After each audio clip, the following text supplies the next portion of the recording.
Welcome to Beyond the Margins. My name is Lisa Aguirre, and I'm the Dental Marketing Manager for Roland DGA, DG Shape Americas. This segment is for anyone who's ever looked at their practice schedule and thought, how can I provide better care for my patients while at the same time maximizing profitability? Today's guest is no stranger to digital dentistry and is an avid, well-known dental blogger. I'd like to welcome Dr. John Flucke, who's not only integrated intraoral scanning as well as chairside milling into his office, but also is an avid what we call a technology evangelist. So let's get started. Welcome again, Dr. Flucke. So let's start at the beginning. What was that defining moment when you knew that it was time to start integrating digital technology into your own private practice? So my digital journey, we probably don't have enough time for the whole thing. It started in the 90s, and it just progressed to the point that I was actually doing milling in the late 90s with a system that booted from a floppy disk. But it didn't give me the quality, and it just didn't work very well in my hands, and so I moved away from it. But I always kept my eye on the whole digital aspect of restorative. And in the probably mid-2000s, the first primitive intraoral scanners that were standalone units came on the market. And I jumped into that with both feet. And I followed along once again. I knew where it was going. It just needed to get there for what I wanted. And so I followed along, and when Zirconia hit the market, I gave it a little bit of time to see how it was going to hold up. It did well. I knew that labs were milling Zirconia, and I was like, I'm ready. Now I want to do this myself. Awesome. Sounds like a little bit of a familiar story. So in your opinion, the technology pretty much went from I want this into my office. At what point did it hit where it became more of a necessity and and you can't really practice without it rather than a want? Well, a lot of it is scheduling. Patients never come to a dental office at the end of appointment say, can I come back 3 more times? This was just such a great event. And we're all busier. I like to say that nowadays we all vote with our calendars and our watches. And trying to get more done with quality and with efficiency has always been the thing for me. I've always said that money is kind of an afterthought. If I can do something better and I can provide a better service, if I can do it faster because it's less strain on everybody involved, including the physical, part of the doctor and the dental assistant, then that all flows together. If you can make it cash flow, which obviously this does, there's no reason. And that's really when I saw what I was getting from the lab as far as great restorations that I knew they were milling, then I thought, for those cases that I want to do myself, now's the time. So Dr. Flucke, it's funny, you mentioned something about Zirconia. Zirconia, once upon a time it was new on the market. Now it's been around, it's well established.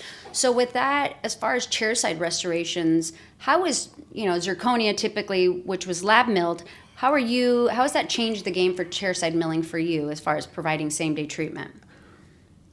When the pre-sintered Zirconia came on the market, that was, and I think the word game changer is overused in the industry, but that truly was a game changer. I didn't want to have an oven. I didn't want to have to fire. I didn't want to have to do all those extra steps that takes time and that can be complicated. And when these pre-sintered Zirconia blocks hit the market, that was exactly what I was looking for, because you can polish it incredibly well. And you don't have to go through the trouble of doing the firing. And that was just like a Rosetta Stone for same-day treatment. It really, truly changed things dramatically. And you talk about change in your practice. So I have to think that with that, there also came some changes for your patients as far as their patient experience, patient treatment acceptance. Tell me a little bit about how that affected your practice. So I've always been a big one on communicating with the patients, talking to them, giving them the information that I think I would want to know, which sometimes can be too much. But when we started doing intraoral scanning, one of the things that I was really strict on with the team was place the scanner on the other side of the patient, turn it so that you can see it, turn it so the patients can see it. Because when you're scanning and the patient's reclined and they're watching the screen and they're watching their mouth instantaneously show up, that's a wow factor. And that builds trust. And with chairside milling, then being able to tell people, okay, so we have this digital representation of your mouth, which is incredibly accurate. And then we're going to take this and we're going to literally use a computer system to design a custom crown that's going to fit right to this. And then we're going to take a block of crown material and we will put it in our robotic milling unit, and it will actually grind that down and create that custom shape and that custom fit for you. That's what we're going to do today. And I think patients understand that digital things are just better in general, but when they realize that there's no digital impression material, or I'm sorry, no impression materials anymore, it's all digital. And then when the fabrication of whatever it is you're making is also totally digital, nothing gets lost in the translation. Everything is spot on. In fact, I replaced a crown on a patient about 6 months ago, and it was a PFM from the early 2000s. And we prepped, we did the scan. She'd never seen the scanner before, so we did the scan. We took it and we designed it and we brought it back and we dropped it in, and it looked great. And it was one of those things where, a lot of these, I feel like I could just put them on my thumb and throw them up in the air like I'm tossing a coin, and they'd land in the patient's mouth and go right to place. And it was, okay, I looked at it, margins look good. I said, bite. She's like, I can't tell it's there. We checked the contacts and we cemented. And then she said, remember when we did this the last time and we had all of that goop? And then I waited like 3 weeks and then I came back and you were like drilling all over it so my teeth would go together. I said, it's really come a long way. And I said, oh, yes, it has. And the accuracy is something that I try and bring out to the patients, the accuracy and the efficiency, because nobody's got more time. Right. So, part of that is, we talk about patient experience, maybe a little bit of an overused word too in the clinical world. So when we talk about patient experience, part of that is going to be confidence and clinical confidence in you as a provider. So how has technology, part of what you talked about is like technology's come a long way. Do you think patients really, there's a different level of confidence because now, think back to when we started doing digital x-rays. That was the first thing. Wow, my dentist has digital x-rays. Do you still get that same wow factor from the technology, from patient response as well as part of their experience? We do. And one of the things that I like to say is that we really don't market the practice. I like to say, and I believe this, the technology markets itself. And one of the best compliments I ever got was about, 7 or 10 years ago. I had a patient who was a business executive. He was very busy. And I went in to do a hygiene check on him. And he said, can I talk to you about something for a minute? And I thought, oh boy, there's got to have been something that's gone off the rails somewhere. And I said, sure. And he said, I pay more to come here. But when I look around, I can see where the money goes. And for me, being the tech lover that I am, that was like the best compliment that he could have given me. Sometimes you think that maybe your efforts go unseen, so it's nice to see that happen and come into fruition. Exactly. So, a lot of people that push back on technology, it's kind of the fear of the unknown, I believe. A lot of different factors when we talk about the clinical aspect of thing. Number one is getting the team involved and getting them on board, because if your team's not on board, it's not happening pretty much. Exactly, yes. So tell me a little bit about, honestly, from a user's perspective, somebody that's integrated, multiple technologies into your office, what were those biggest learning curves as far as that goes? So I'm a huge one on the term buy-in. You're right. If the team isn't on board, there are very few things that a doctor brings to an office or to a procedure that only impacts the doctor. Probably 90% of almost any impact is going to be the impact on the team. So I want buy-in. We actually sit down. If I'm going to bring something big into the practice like chairside milling, we'll have a meeting. And before the meeting, about a week or so, I'll tell the team, okay, here's the deal. I'm thinking about bringing in a mill and doing, some of our restorations in-house same day.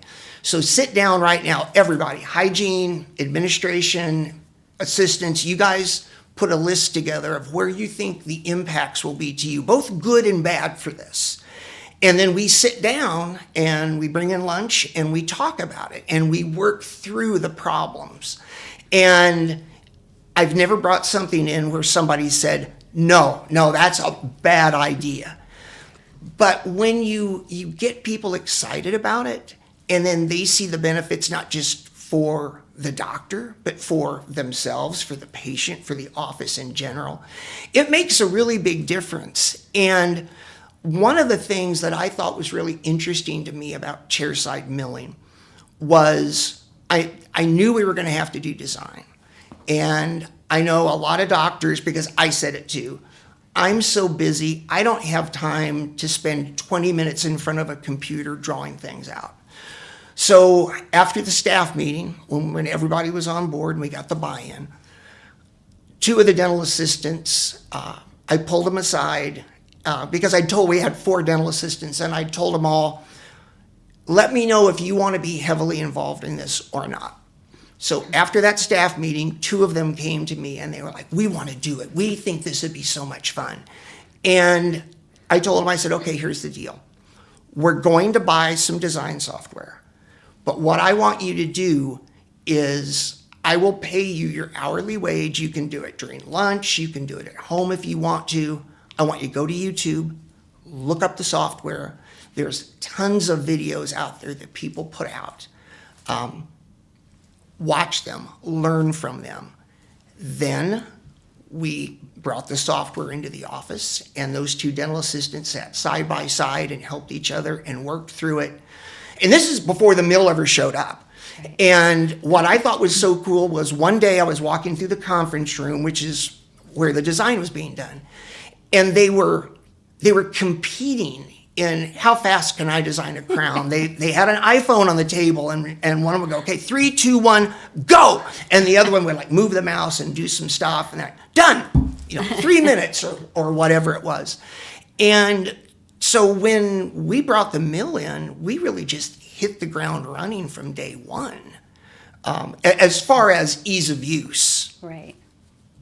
Well, it sounds like you really set your team up for success there. Another hot topic, you brought up, your team and excitement and things like that. Do you think, a hot topic today, I think as a whole, not just in clinical dentistry, but in a whole, is staff retention and retaining quality people in your practice. Yes. Retaining quality team members. So with that, do you think having technology in your office and kind of being in advanced practice, that actually helps with your staff retention? 100%. I don't think if you surveyed dental assistants and you asked them, when you get up in the morning, when you think about your job, what makes you want to go to work? I don't think any of them say, sucking spit. I want to sit like this for 8 hours and do whatever I'm told. They want to grow. And watching them learn how to design that stuff. And then the other thing that I like to do is, so I practice in Missouri, and we have expanded functions. So the trained expanded functions assistants can do more. And when a patient has a crown seated, once I prep, I'm kind of out of the picture. And so when the dental assistant seats the crown, I will go in and check it and make sure everything's good. And they even legally can cement them. So all I'm doing is just checking. But one of the things I do is when I'm done checking and I ask the patient, how is it to you? Does it feel okay? All those things. And then I'll say to the patient, did she tell you she made that? And the patients always are like, no. And dental assistant standing there. Now they start to look at the floor, maybe kick their feet a little bit, on the floor. And I'm like, yeah. She scanned that. She got that whole digital model of your mouth. That was all her. She took that file. She custom designed this crown for you by herself. She put it in the machine that then shaped it like this. And she's polished it for you. All I've done is pick up and draw. And they'll, usually look at the dental assistant like, you did all that? Yeah. And then usually as patients will usually say like, oh, you got to hang on to this one. Oh, she needs a raise. And I always counter with, well, that means I got to charge more. And then they always say, well, I'm sorry, I tried. But giving them that satisfaction, why not? I'm off doing other things and doing what I do best. They're doing what they do best, and it helps them to grow. We actually randomly have job seekers come into the office.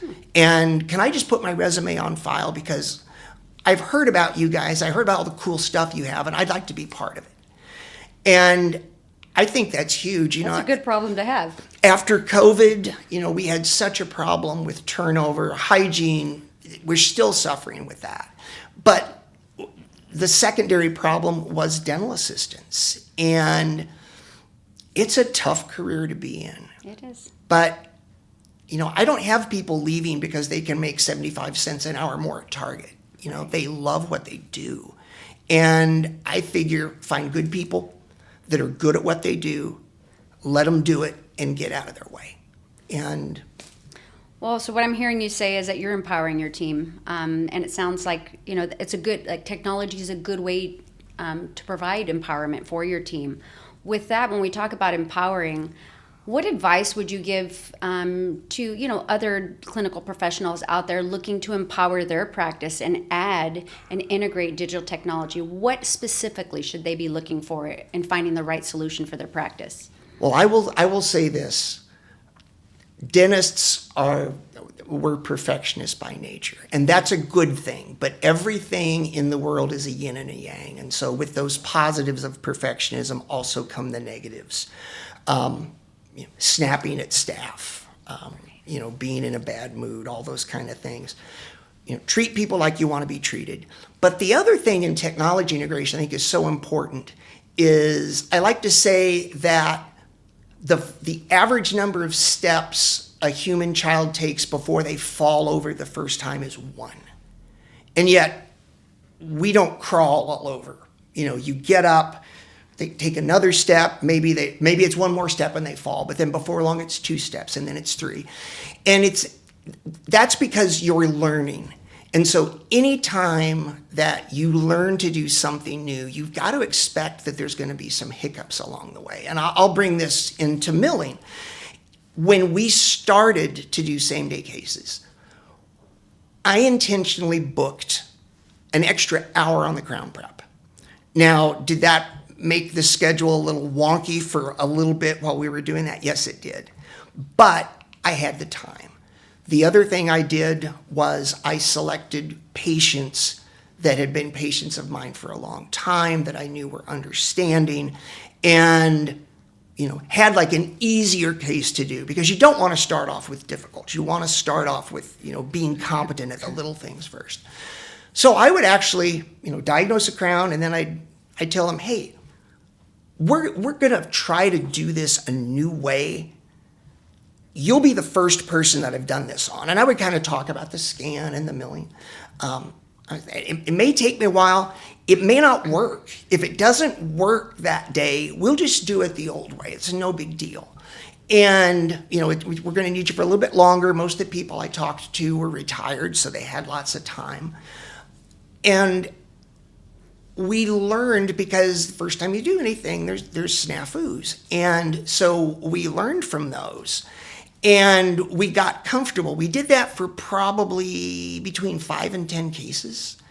And after that, then it was just like boom, boom, boom, now we do it. Because the other problem with learning things, and I think this is something that doctors really get, but oftentimes other people don't, is that dentistry is one of the few healthcare professions where you're in a cramped space, it's frightening, it can be painful, and they're awake.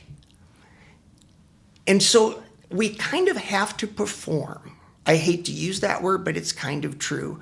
Nobody wants to be having dentistry done and then have that little voice in the back of their head say, do they really know what they're doing here? Are they struggling?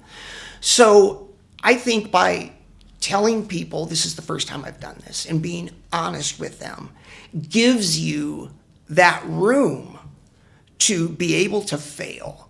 Because the other thing is that if you don't give yourself that room to fail, easiest thing to do it the old way. Right. I've done 1,000 crowns in my career, and I've always done them that way, and I know I can do that.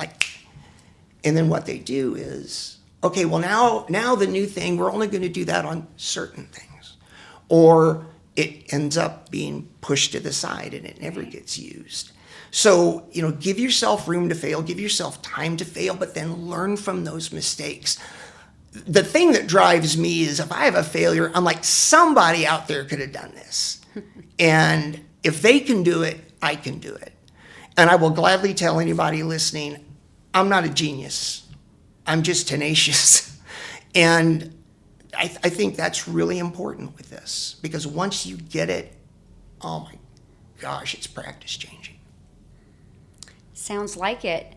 So so where do they even start? There's so many options out there. You've got your old turnkey solutions of the past. You've got open architecture. You've got a wide variety of materials available nowadays to customize to each patient. Intraoral scanners.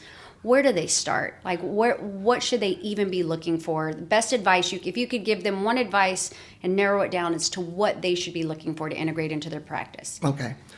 Scanners. I tell people that scanners are kind of like cars. If you don't know anything about cars, you might come up to someone and say, what car should I buy? And my answer to that, well, it depends. Are you single? Are you married? Do you have a family? Are you planning on a family? Do you travel a lot?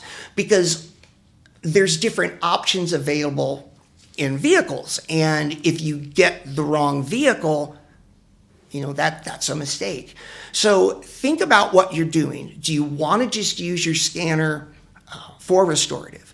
Do you want to have the hygienist scanning on new patient intake so that you've got a digital record on everyone, which I recommend? But that affects how many units do I need to purchase. Could I purchase one with all the bells and whistles for the complicated things that I want to grow into?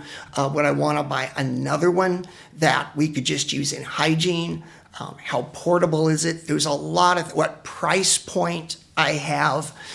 There are scanners out there that you can upgrade so it can grow with you. You can start, with less cost and then journey into that.